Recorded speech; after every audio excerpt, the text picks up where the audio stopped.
वैसे हमने का रंगीन का भैया है जा। भैया हमने रंगीन है जा। आप लोगों माहौल के सादा मत करो, शांति से रहो जा तो भरपूर आनंद मिली।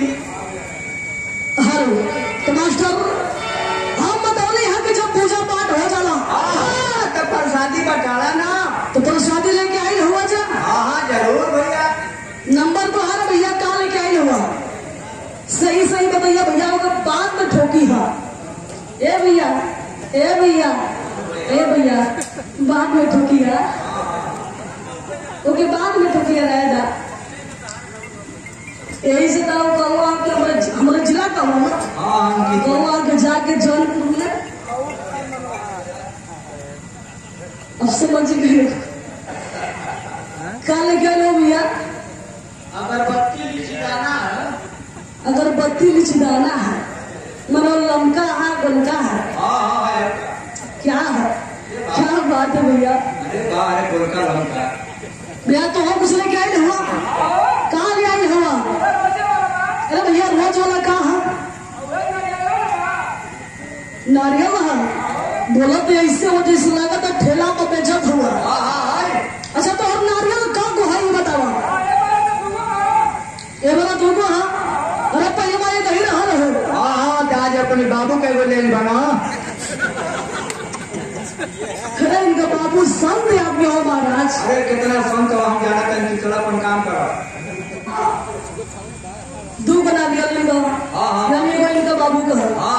इनका बाबू संत आदमी हो तो क्या हम बतौली, लेकिन तू बात हो कि जौन संत हो हम जानत हो ना भाई, जगह संगे जो जैसे बर्ताव करेला वो क्यों जाने ला। अच्छा तो भैया कुछ लेके आए हुआ? हाँ हो लेकर आ नहीं, कहाँ ले आए हुआ? एगो केला दूगो सेब।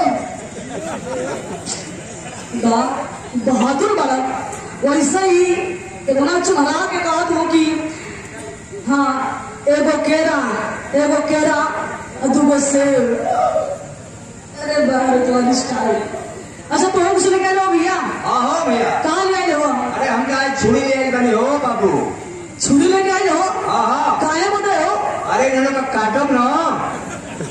अरे भैया ये लोगों ने कहाँ कटवा? अरे पर सदिया काटब ए भैया, तू का समझे खाऊ ना, हम कुछ ना समझते भैया। यानी ये लोगों को पर शादी कटवा। तब पहले ये बताओ तो हर छुरी धारी आई है कि मुंह आई है? एक नंबर का धार धरा के लिए बने बरा। अच्छा अच्छा ये बताओ धार कहाँ लगवाइला? अरे वो मालीपुर, बलिया जिला मालीपुर चट्टी। अच्छा ये बताओ धार क्या लगावल है? अरे वो ठेला पर लगा के कोई लोग क्या पूछेगा। बताइए क्या मैडम बना है?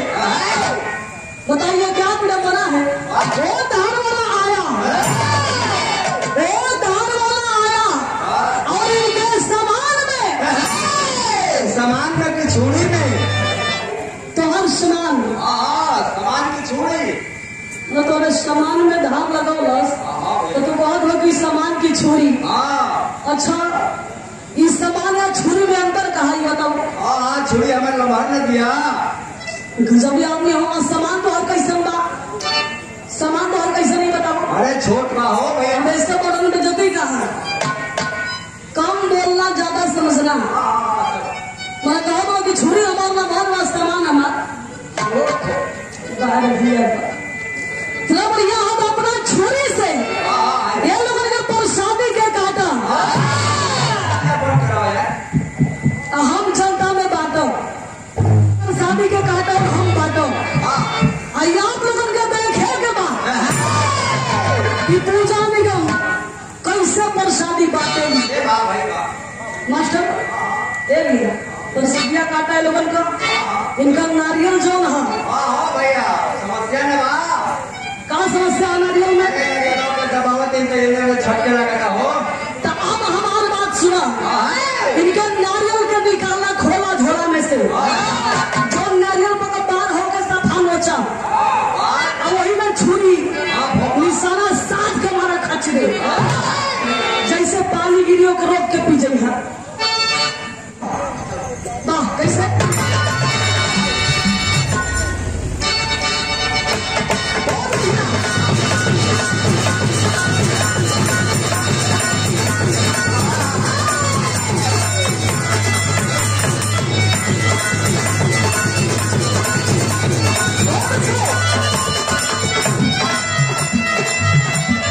देखा बोलो नहीं रे वाली दुल्हन ओ नहीं ना बेबी हाँ आपने दुल्हा से बात किया जी रवा दुआरे पर हर किस्म का पेड़ पौधा लगौले बानी लेकिन वो एक बहुत बड़ी और गलती कैले बानी ए मास्टर देखो दुल्हनिया का कहा दिया कैसे काजी है काकी रवा पीछे मत देखिए आगे देखिए पीछे आगे वाला डैमेज है ये तो है चौकी डैमेज है अभी एगो पैर पड़ा नहीं चढ़ाए लगली डर लगा था कि हम पीछे ना जाए आगे रहे आगे आगे आगे देखेंगे आप आगे देखेंगे तो सही रहेगा पीछे देखेंगे पीछे डैमेज है कैसा बात ये हमरा भावना का बना किया हो महुआ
क्या करबो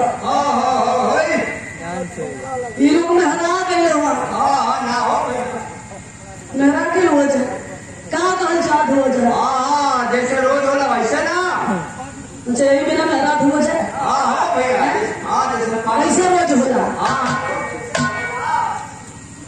दर्शन कर देखना ऐसे वाला ये हमारा पैसा ना अरे भैया देते रही चुप पर चुड़ैल के कमान में खोल रुका देखिए मास्टर साहब इनके बार बार हम समझाए ना कि जब तुम्हारा कहे ना आवेला तो तू कहे के कहेला तो तू ही ने कहली तू चल के हमारे बजावा मैं कहे का यूट्यूब तो कहेला यूट्यूब